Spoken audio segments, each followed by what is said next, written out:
நாள் என் செய்யும் வினிதான் என் செய்யும் என்னை நாடி வந்த கோல் என் செய்யும் கொடுங்கூட்டு என் செய்யும் குமரேசன் இரு தாளும் சிலம்பும் சதங்கையும் தண்டையும் சண்முகம் தோளும் கடம்பும் எனக்கு முன்னே வந்து தோன்றினே. உலகமெங்கும் வாழ்ந்து கொண்டிருக்கும் ஸ்ரீ குபேரன் டிவி நேயர்களுக்கு சைதை ராஜாவின் அன்பான வணக்கங்கள். நாம் இப்பொழுது வார ராசி பலனை சொல்ல இருக்கிறோம். 11/1/2021 முதல் 17/1/2021 வரை. இப்போது நாம் வாக்கிய பஞ்சாங்க அடிப்படையில் பலன்களை சொல்லி வருவதால் கிரக நிலைகளை இப்பொழுது காண்போம். மேஷத்தில் செவ்வாய், ரிஷபத்தில் ராகு, விருச்சிகத்தில் சந்திரன் கேது இருக்கிறார்கள், தனுசுவில் சுக்கிரன் சூரியன் இருக்கிறார்கள், மகரத்தில் குரு சனி புதன் இருக்கிறார்கள். கிரக மாறுதல்கள் இருக்கும் இல்லைங்களா? அப்போ சூரிய பகவான் 14/1/2021 முதல் உங்களுக்கு மகரம் சென்று பலனை தர இருக்கிறார். விருச்சிகத்தில் இருக்கும் சந்திர பகவான் உங்களுக்கு சஞ்சாரம் செய்து கொண்டு வார இறுதியில் கும்பம் வரை சென்று பலனை தர இருக்கிறார்.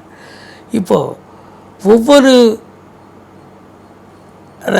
ராசிக்கும் நம்ம பலனை சொல்ல இருக்கிறோம். 12 ராசிகளுக்கும் இந்த கிரகங்கள் என்ன பலாபலன்களை வழங்க இருக்கிறது என்று.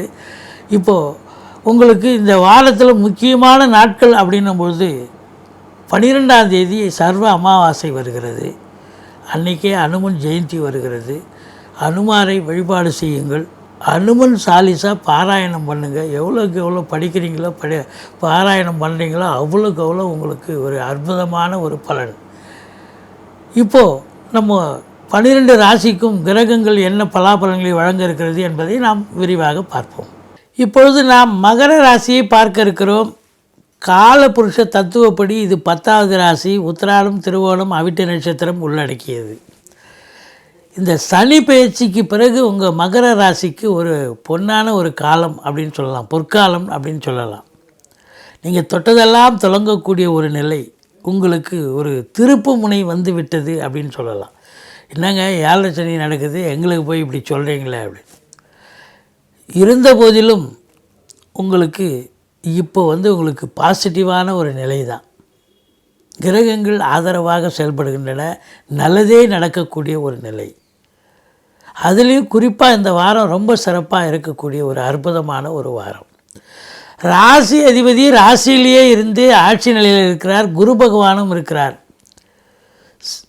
உங்களுக்கு செல்வம், செல்வாக்கு, கௌரவம், புகழ், அந்தஸ்து திருப்திகரமாக இருக்கக்கூடிய ஒரு சூழல். 2ஆம் இடத்து அதிபதியும் அவரே. தனவரவு, பணவரவு, பொருளாதார வரவு கண்டிப்பாக இருக்குங்க. கணவன் மனைவி பரஸ்பர ஒற்றுமை, சந்தோஷம், குதூகலம் நிச்சயமாக இருக்குது. குடும்பத்தில் விருந்தினருடைய வருகை இருக்கும், அதனால் சந்தோஷம் அடைவீங்க. உடல் ரீதியாக உங்களுக்கு எந்த ஒரு பிரச்சனையும் இருக்காது. படிக்கும் மாணவ மாணவியர்கள் நல்லா படிப்பாங்க. நீங்கள் வேலை பார்க்குற இடத்துல உங்களுக்கு உங்களுடைய சொல்லுக்கும் செயலுக்கும் மதிப்பும் மரியாதையும் கண்டிப்பாக கிடைக்கும். 3ஆம் இடத்தை சனி பகவான் பார்க்குறார், மீனத்தை. அப்போ உங்களுக்கு தைரிய வீரியஸ்தானம் வலு குறைகிறது. எடுத்த காரியங்களில் சுணக்கம் ஏற்பட்டு, அதாவது காலதாமதமாகி பிறகு சக்ஸஸ் ஆகக்கூடிய ஒரு நிலை. இளைய சகோதரத்துக்கும் உங்களுக்கும் கருத்து வேறுபாடு வரும். 4ஆம் இடம் ரொம்ப சிறப்பாக இருக்குது, அமக்கலமாக இருக்குது. செவ்வாய் ஆட்சி நிலையில் இருக்கிறார். வீடு வாசல் இல்லாதவங்க வீடு வாசல் வாங்கக்கூடிய ஒரு அற்புதமான ஒரு காலகட்டம் அமையும். வண்டி வாகனங்கள் வாங்குவீங்க. படிக்கும் மாணவ மாணவர்கள் நல்லா படிப்பாங்க. தாயாருடைய உடல்நிலை ஆரோக்கியம் சிறப்பாக இருக்கும். அதோடு பார்த்திங்கன்னா அசையா சொத்துக்களால் ஆதாயம். அரசாங்கத்தில் பணிபுரியும் காவல்துறை, தீயணைப்புத்துறை, மருத்துவத்துறை, இராணுவத்துறை போன்ற உயர் அதிகாரிகள் மற்றும் இதர பணியாளர்கள் சிறப்பாக பணிபுரிந்து நல்ல ஒரு சந்தோஷமாக இருக்கக்கூடிய ஒரு வாரம். ஃப்ளாட் ப்ரமோட்டர்ஸ், பில்டர்ஸ், கட்டிடக் கலைஞர்கள் இவங்களுக்கெல்லாம் வேலை வாய்ப்பு கிடச்சி சந்தோஷம் மிகுதி ஏற்படக்கூடிய ஒரு நிலை. உங்களுக்கு 5ஆம் இடத்தை குரு பகவான் பார்க்குறார். பிள்ளைகளால் மேன்மை அடையக்கூடிய ஒரு அற்புதமான ஒரு வாரம். குலதெய்வ வழிபாடு, ரிஷிகள், முனிகள், குருமார்களுடைய ஆசீர்வாதம் கண்டிப்பாக உண்டு. குழந்தை பாக்கியம் இல்லாதவங்களுக்கு குழந்தை பாக்கியம் ஏற்படக்கூடிய ஒரு நிலை. சந்தோஷ மிகுதி ஏற்படக்கூடிய ஒரு வாரம் என்று சொன்னால் அது மிகையாகாது.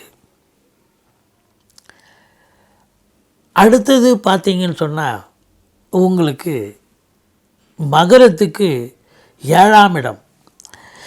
7ஆம் இடத்தை குரு பகவான் பார்க்குறார். வாழ்க்கை துணை அல்லது மனைவி பரஸ்பர ஒற்றுமை, சந்தோஷம், குதூகலம் நிச்சயமாக இருக்குங்க. புதிய நட்பு ஒரு சிலருக்கு மலரக்கூடிய ஒரு நிலை. சொந்த தொழில் புரியும் அன்பர்களாக இருந்தால் பார்ட்னர்ஷிப் என்று சொல்லக்கூடிய கூட்டாளிகள் இந்நேரம் ஆதரவாக செயல்படுவார்கள் அப்படின்னு சொல்கிறோம். 10ஆம் இடம் மகரத்திற்கு அப்படின்னும்போது 9ஆம் வீட்டை குரு பகவான் பார்க்குறார். 9ஆம் வீட்டை குரு பகவான் பார்ப்பது என்பது மாபெரும் சிறப்பு. பாக்கிய நிறைவு ஏற்படுகிறது அப்படின்னு சொல்கிறோம். தகப்பன் வழி சொந்தங்களால் ஆதாயம். ஒரு சிலர் வெளிநாடு செல்லலாமா, சம்பாத்தியம் அங்கே போய் பண்ணலாமான்னு யோசனையில் இருப்பவர்கள் தாராளமாக செல்லுங்கள். நீங்கள் கிரகங்கள் உங்களுக்கு ஆதரவாக செயல்படுகின்றன.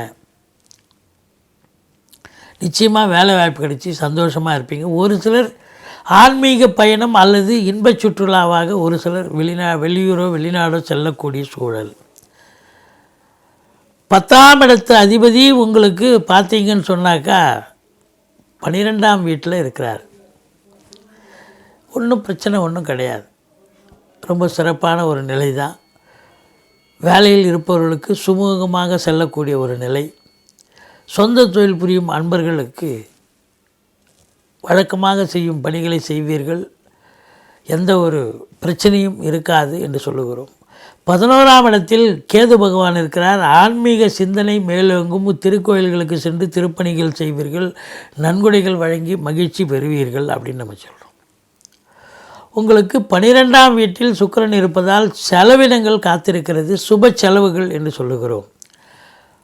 மொத்தத்தில் பார்க்கும் பொழுது இந்த வாரம் உங்களுக்கு ஒரு திருப்திகரமான ஒரு வாரமாக இருக்கும். நீங்கள் வணங்க வேண்டிய தெய்வம் அப்படின்னு பார்த்தீங்கன்னா ஈஸ்வரனை வழிபாடு செய்யுங்கள். சக்கரத்தாழ்வாரை வழிபாடு செய்யுங்கள். வடிவுடை அம்மனை வழிபாடு செய்யுங்கள். வாழ்க்கையில் எல்லா வளமும் நலமும் கிடைக்க நான் எப்பொழுதும் பூஜிக்கும் ஸ்ரீ ராகவேந்திரரை வணங்குகிறேன். வாழ்க வளமுடன். ஸ்ரீ குபேரன் டிவியை பார்த்தமைக்கு நன்றிகள். மேலும் இது போன்ற தகவல்களை தெரிந்து கொள்ள ஸ்ரீ குபேரன் டிவியை சப்ஸ்கிரைப் செய்யுங்கள். மறக்காமல் பெல் ஐக்கானை கிளிக் செய்யுங்கள்.